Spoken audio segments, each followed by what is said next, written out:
For the very first time in modern day history, American troops are being deployed to a variety of cities within the United States. Should President Trump be able to deploy them there? That's the current debate that's being had. In my opinion, the politicians should know better.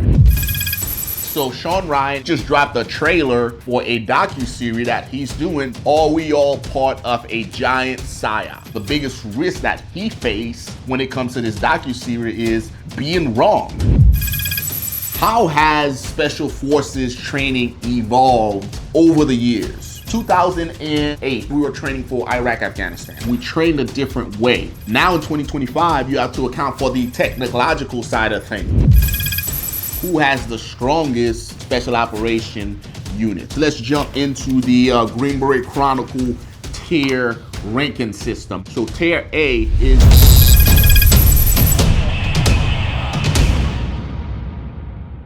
What's going on, guys? Welcome back to the Green Beret Chronicles show. We got a good one for you guys today. We're going to be discussing a variety of topics to include National Guard being deployed to various cities within the United States. Is this constitutional or not, right? I'll share my 2 cents with you guys. We're also going to talk about the evolution of Special Forces, right? Going back from the days of the OSS to where we are now. How has the training evolved? We're also going to talk about who has the strongest military special operation units. I'm not talking about going in the gym and throwing weight around. I'm talking about actual capacities to go down range, move, shoot, communicate, medicate. That's what we're going to talk about today, guys.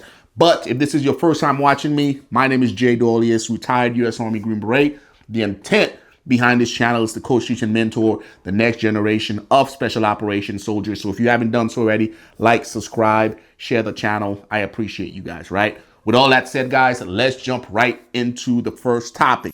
Let me interject here real quick. I got a couple of super chats on the Cash App from someone named Adam Shadoff, trying to bash my friend's coffee company, which is not good.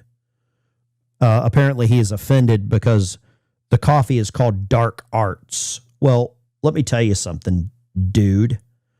Dark Arts, if you would have watched the live stream on Sunday, the Dark Arts is spycraft, okay? So pull your panties out of your wad. That's what it refers to.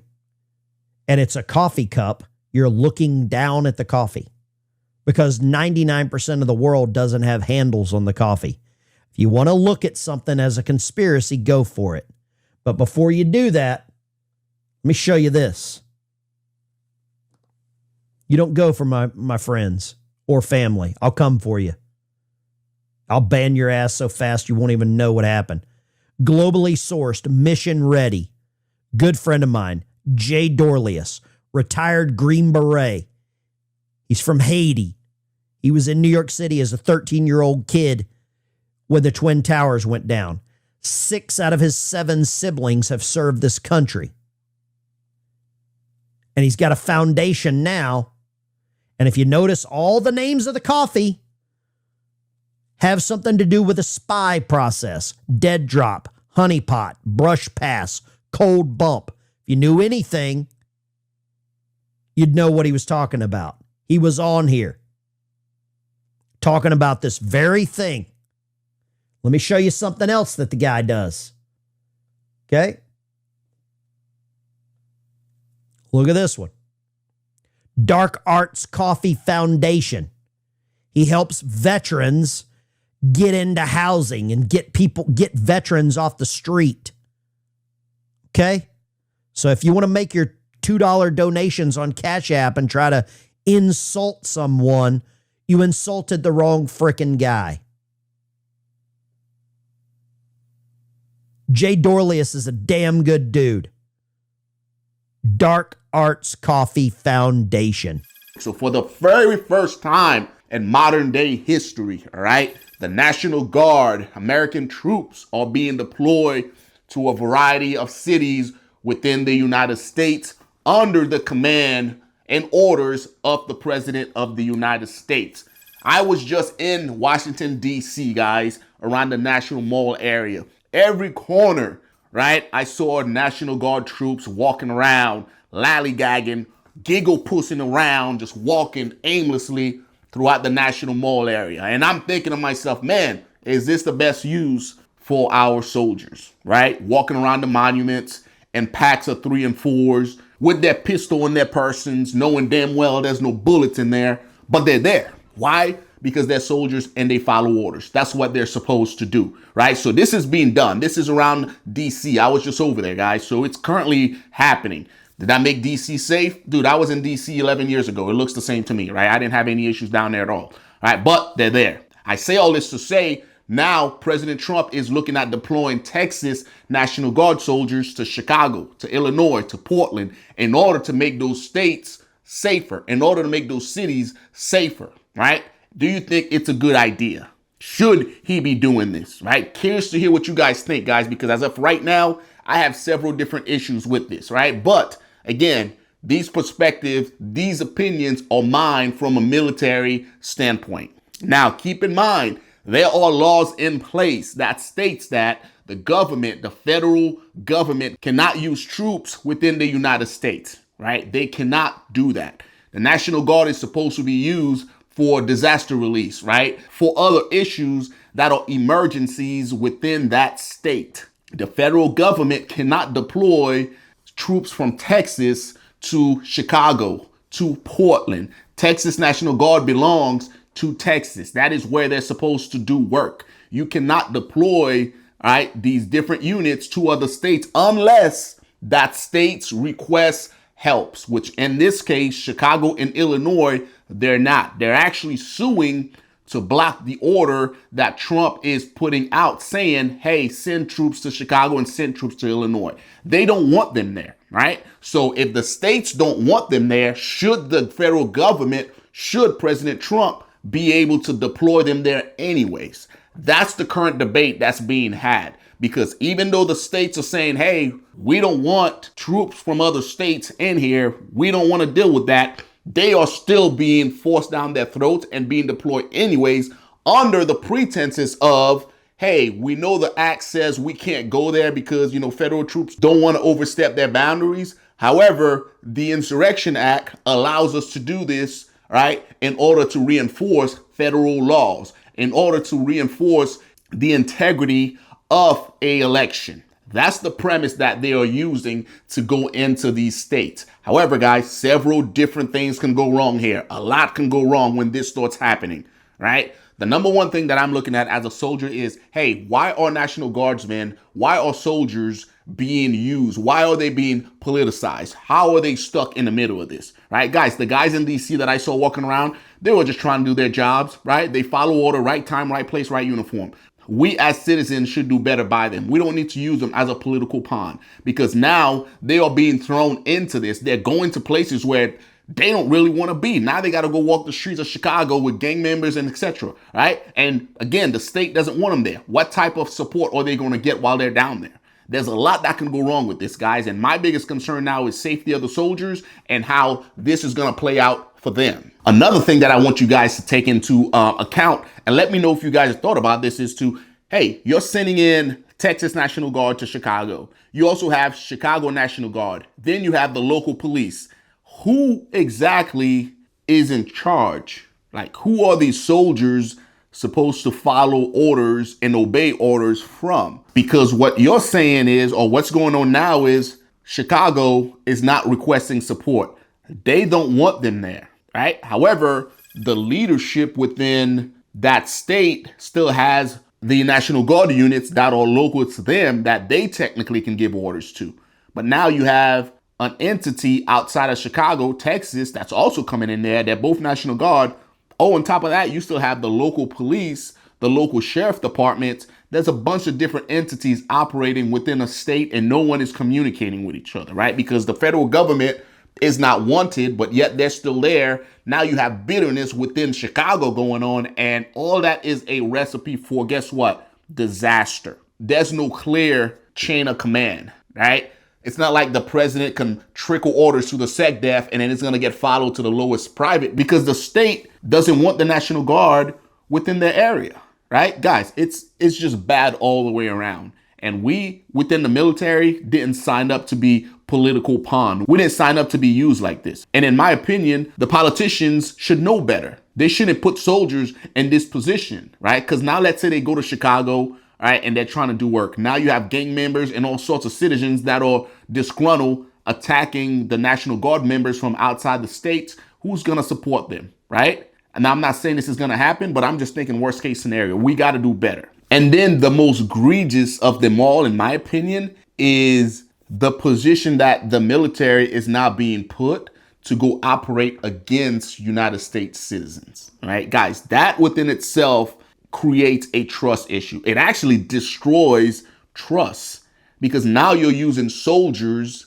to essentially keep the U.S. population, to keep citizens in check, right? Which is what the Constitution frowned upon, right? The Constitution didn't want us doing that, which is why they put a legislation in place. Because now what that's going to do is the citizens, the population, the people within the United States are going to learn to distrust the United States government and its military because you are using us against them to keep them in check. When in reality, it should be a local police job, right? That's their job to go and police the city, the county, the state. It's their job, right? Now you're injecting military folks into it, when in reality, the National Guard and all these military entities should be used for like emergency relief, whether it's a hurricane or tornado, et cetera, right? But not to go keep Chicagoans, I don't even think that's a word, in check, right? It's truly a slippery slope, guys, and we need to really keep an eye on how this thing develops, because it can get out of hand quick. Let me know what you guys think about this one, guys. Put it in the comment section below. And a lot of you guys, as of late, I've been asking about the merch. Guys, if you're interested in grabbing your shirt, No Excuse, Do Work, and some of the other ones that I have on there,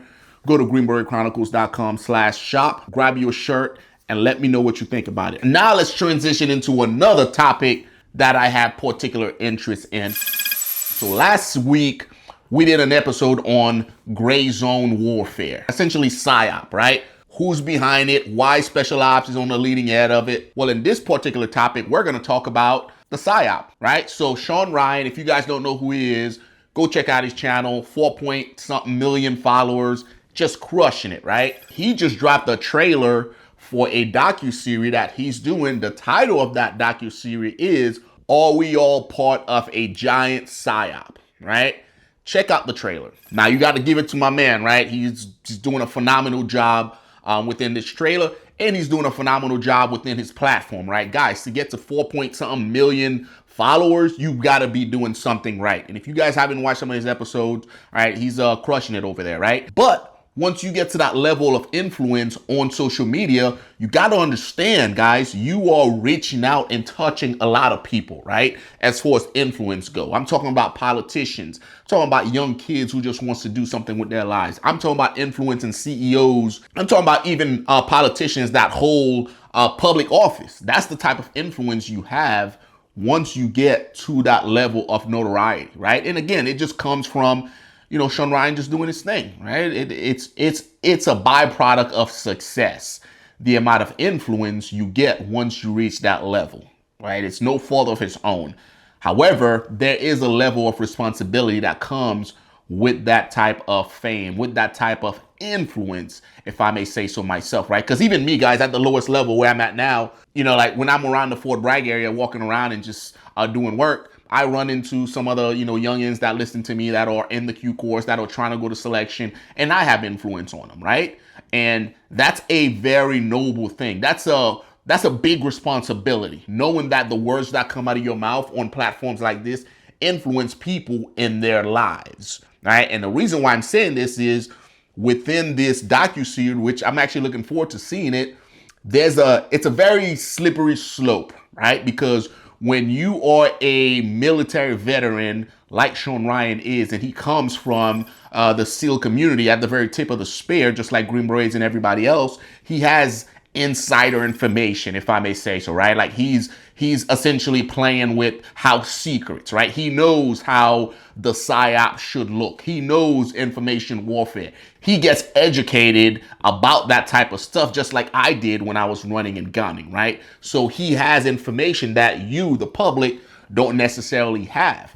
What he does with that information is very important, right? Because again, when you are from that community and you were trained to conduct these type of operations. Now you couple that with the influence that you have. When people hear you speak, they're going to listen, right? They're going to stop what they're doing and hear your words. And a couple of different things could happen, right? They can react in a bad way or they can react in a good way. All right. So it's almost like we have this responsibility to do what's right. And I get where Shawn's coming from. To say that the Psyop isn't live and well right now would be a lie, because it is. But from Shawn's perspective, he can do a lot of good, right? But it can also come back to bite him in the butt, right? The biggest thing, or the biggest risk that he faced when it comes to this docu-series, is being wrong, right? Could you imagine having, 4-point-something followers and influencing all these different people and then saying all this stuff and talking about Psyop this, Psyop that, and then it comes out that you're not correct, right? You have the possibility of losing a lot of credibility with the people that follow you. I'm not saying that is going to happen. I'm just saying that that's a possibility when you have influence and credibility on your side, and then you dive into a shadowy world like the Psyop realm, and then you start speaking about something on your platform or in the social media that's not correct. You potentially put yourself in a position to where you lose, I guess, favorability, or you lose the favors of those that follow you and hold on to your every word. So that's something that could possibly happen, right? As he's dealing with this 8 docu-part series of, are we all part of a big Psyop, right? Again, guys, I'm looking forward to watching it. But again, there's a lot of things that can go wrong there. Another risk that Shawn Ryan will be facing in this docu-series is overreaching, right? Because again, when it comes to this world of Psyop operation or psychological warfare and controlling minds and influencing people to do what you want them to do without necessarily firing a shot or, hurting everybody, but essentially taking control of one's mind and controlling an entire population, is overreaching. Sensationalizing certain things in order to, I guess, make it go viral, or in order to re-emphasize, or in order to reinforce a point, right? It's very easy on here to say the wrong thing because you're trying to get a point across in a manner that, I guess, the general public can understand, right? You think it's doing a good thing, but in reality, it's actually not that helpful, right? So overreaching and over sensationalizing certain things in order to make it more important than it actually is, right? That's something, guys, from being on social media, that's something that's very, very easy to do. That's why, at times after I make my videos, like, I'll go back through and review it over and over again to make sure that my point is actually getting across and I'm actually putting out the right information in the right flow. But yeah, so just keep in mind, like, that's a possible risk also. And last but not least, guys, as far as risk to Shawn Ryan, again, if you guys aren't tracking and you're just now jumping into the video, docu-series, he has that coming out here in a couple of days, is his words actually being weaponized against him, right? Now, let's say this thing comes out and it's a banger and it's crushing, right? He has to keep in mind the blowback that might come from this information, right? Especially if this is true and there are other actors in play that are weaponizing, the media and phones and the internet to control your kids and do all this stuff. Is now what, right? Shawn is exposing it. Now what happens? Are they going to try to silence him? You know what I mean? Will people hear his words and turn violent? Or is it more like, hey, open your eyes, this is what's really going on, right? But yeah, it should be a pretty interesting docu-series, guys. I'm looking forward to seeing it. I just don't know how it's going to be received and what the blowback might be. Because again, when you come from that world and you have firsthand knowledge of what's really going on, and then you start talking about it, hell, we just saw what happened to Charlie Kirk not too long ago, right? Not saying that it's even in the same spectrum or the same world. I'm just trying to figure out, like, hey, what's the, I guess, reason behind all of this and what to gain from it. But I'm looking forward to it, right? It'll be interesting to see what comes from it. Let me know, guys, like, what are you looking forward to the most about this docu-series, and what do you think is going to come from it? Now let's transition into another good one, guys. On the topic of PsyOps, how has Special Forces training evolved over the years, right? Even when I went through in 2008 to the guys that are going through the Q course now, completely different, right? The guys that went through in Vietnam, completely different. Now in 2025, you have to account for the technological side of things, right? So 2008, guys, I'm going through Special Forces assessment and selection. And of course, everything hurts. It's brutal. You're suffering.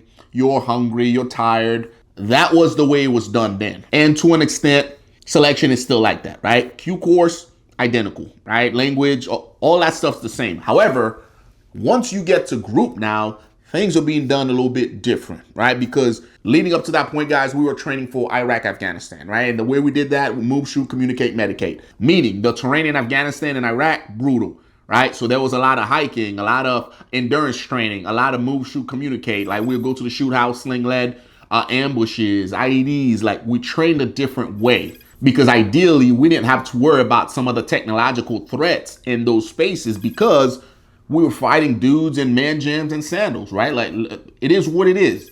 They had an AK-47 that's been around for years, and that was their weapon of choice. So to fight them, we didn't really have to do much. There wasn't a lot of need for technology. We'd go out, clear a village, long gun, night vision goggles, wrist rocket as far as the GPS, and radio so we can call air support. That's all we needed for the last 20 or so years while we were running and gunning in Iraq and Afghanistan. We didn't need anything else, right? You often hear the term near-peer threat.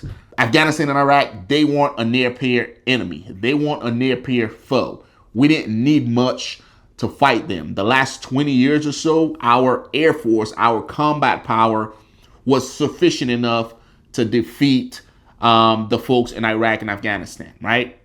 That's how it was. Fast forward 2025. The conflict in Ukraine has changed a lot for us. It has really showed us what fighting a near-peer threat would look like, right? With Russia going against Ukraine. We're learning a lot from that battle. Even though we're not involved directly, we're still gathering a lot of information from what's taking place over there. And based on that, guys, we started to shift our way of thinking. Before I retired, I worked over at one of the battalions at SWIG that handled a lot of the technological side of things, right? And one of the things that was being thrown around when I was a first sergeant over there was drones. We saw drones being used more and more at the end of our stay in Syria, but Ukraine and Russia has really showed us what the capabilities are or what the possibilities are as far as drone warfare.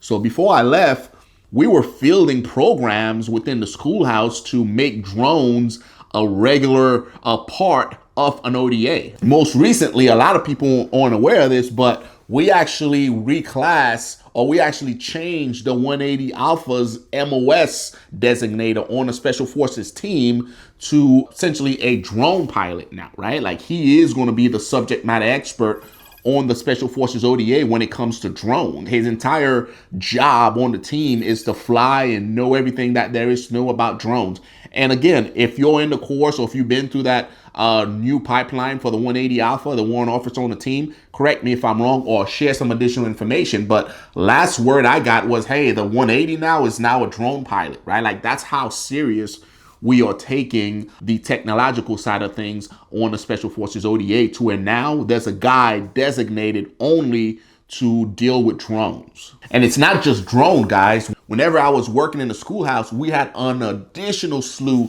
of courses meant towards educating and training the Special Forces guy, the Special Forces ODA members on cyber warfare, right? If you know what that course is, but it was literally meant to take a entry-level Green Beret, 18 Echo usually, and show them how to do everything there is to know about cyber warfare, right? And it's a very good course. It's a tough course. But once a guy goes through it, he's able to do so much more. On top of that, guys, we had a bunch of other courses that educated guys on a variety of other topics that I can't necessarily disclose on here, right? But it's all meant to enhance the capability of a Special Forces soldier in order to fight the current battle at hand, in order to fight a near-peer threat. Because once we left Syria, we started to focus on our near-peer adversary, that being Russia, right? Then we went to China, and we're also looking at Iran. And we understood that, hey, the battlefield is changing. We can no longer make a guy walk 40-something miles and call it a quit, right? Like we can no longer put a guy through 4 or 5 days of, range time and going through the shoot houses and all of that and call him good. Like that's no longer going to be effective anymore, right? Because he does all of that and he steps outside and a drone drops a freaking bomb on him and he's gone, right? We got to be able to teach these guys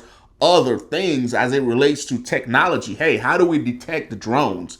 Right? Once we detect them, how do we defeat it? How do we get it down before it drops bombs on us, right? Like we have to figure out how to do that. Because at the end of the day, a special forces team is built to go behind enemy lines and be self-sufficient, right? So we have to teach these guys everything that they need to know to be able to handle cyber warfare, to be able to handle drone warfare, right? To be able to handle electrical warfare. Like we have to teach these guys all of that stuff. And I'm proud to say that the Special Forces Regiment is staying on top of it and they're teaching the guys everything that they need to know. So in my opinion, guys, from the OSS days to Vietnam to Desert Storm to Global War on Terrorism to where we are now, we are definitely tracking and doing the right thing to make sure that all of our guys are equipped. If you are currently in and you're within the regiment, let me know what has changed or what things are being done differently to make sure the warfighter, the SF guy, is fully equipped to handle and succeed on the modern day battlefield, right?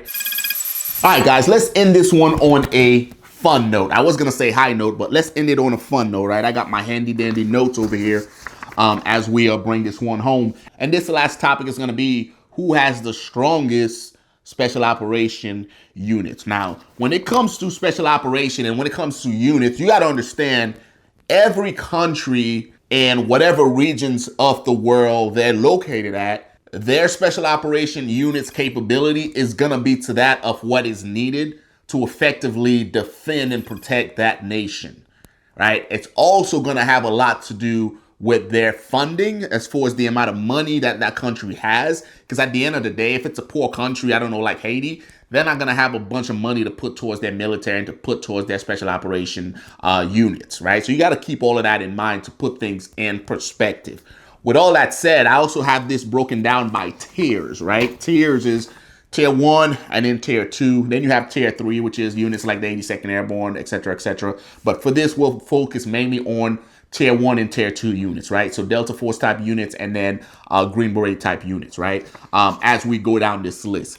Variety of metrics that we're going to look at as we're going through this, right? So a couple of metrics that I want you guys to keep in mind. For starters is going to be operational up-tempo. Like how often are these guys running and gunning? How often are they actually deploying and putting the skills that they've attained to actual use, right? Or are they just training and sitting around?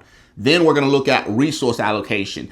How much resources are the government putting towards these actual units to make sure they have the equipment that they need, to make sure they have the proper training, to make sure that they are traveling abroad and training with other units, right? Is that happening? Or do they have units coming in and training with them, right? Like all of that matters when it comes to the effectiveness of a special operation force. Then we're going to look at intelligence integration. Are these guys able to collect intelligence? Do they have an entity whose sole purpose is to collect intelligence for them and give it to them, right? Or do they do it in-house like Green Berets do, right? Do they have that capability? Then we're going to look at their selection and their qualification course. What does that look like?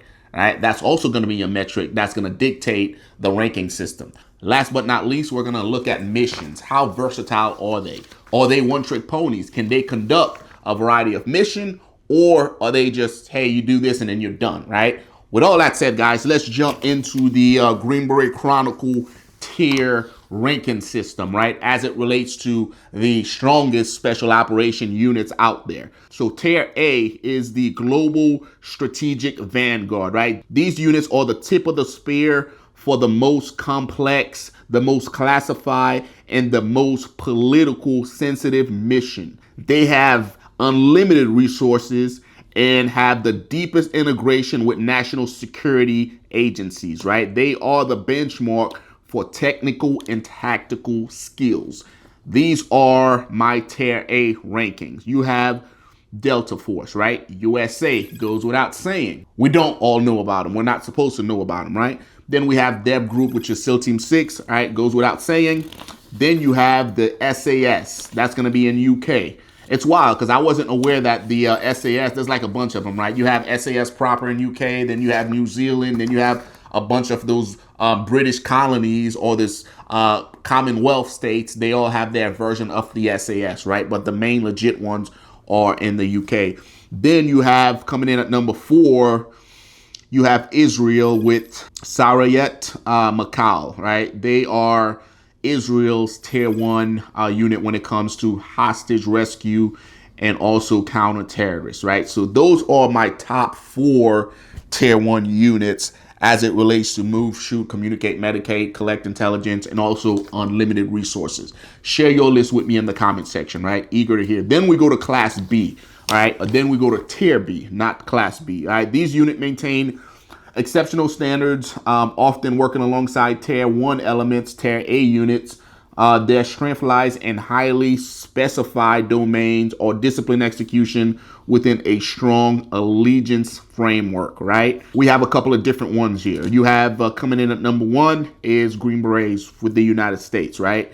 Then you have JTF2, Canada, right? Then you have GROM with Poland, and then you have the KSK with Germany, right? Those are my top 4 when it comes to Tier 2 unit as far as the strongest ones in the world. Guys, those were just, again, top 4 strongest special operation unit Tier 1 in the world. Then we had Tier 2, the top 4 special operation strongest units in the world, right? Quick, straight to the point, share your list with me. I appreciate you guys tuning in. This wraps up this episode for the Green Beret Chronicles show. Again, check out the coffee shop, guys, darkartscoffee.com, and also check out the foundation. If you know anybody that needs assistance or if you want to donate to the cause, check out those 2 websites. They will be in the pinned comments. And also check out the merch shop, right? Grab your shirt, support the channel. I appreciate you guys. Until next time, take care of yourself.